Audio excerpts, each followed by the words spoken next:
For this stretch, you're gonna rotate maximally to one side. So you're gonna rotate as far as you can.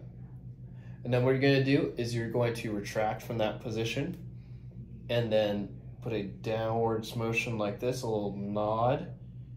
And you're gonna take your fingertip, place it on just below your nose, and take your hand, place it on the back of your skull like this, adding a little bit of overpressure in this position.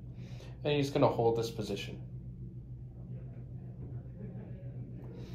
Now as you go, you're gonna look out for red light, yellow light, green light.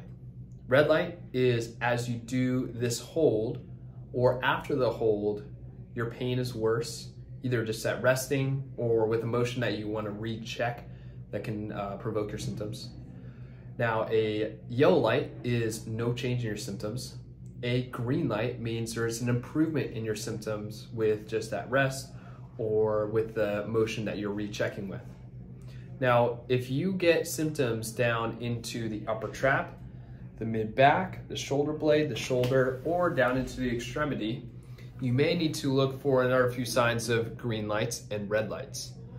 A green light would be, or a sign of centralization, which is a green light, would be that maybe you have symptoms somewhere along here and they move closer to the spine.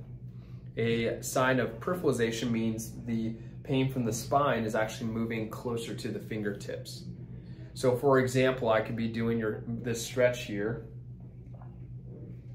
and as I go and afterwards, maybe I had symptoms starting in the forearm, afterwards I had in the fingertips.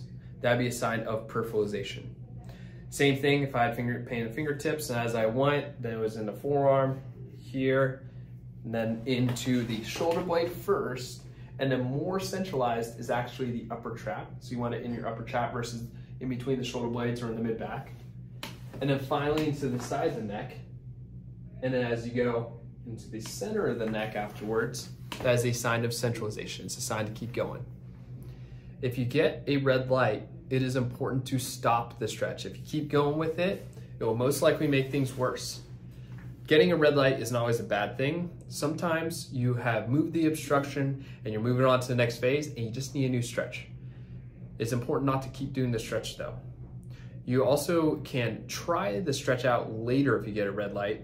So if you get a red light earlier in the morning maybe, let it cool down, take some time, and then you can try it again, maybe with a less overpressure, less into the end range. See if you can turn into yellow light or green light. If you still get a red light, make sure you stop the stretch.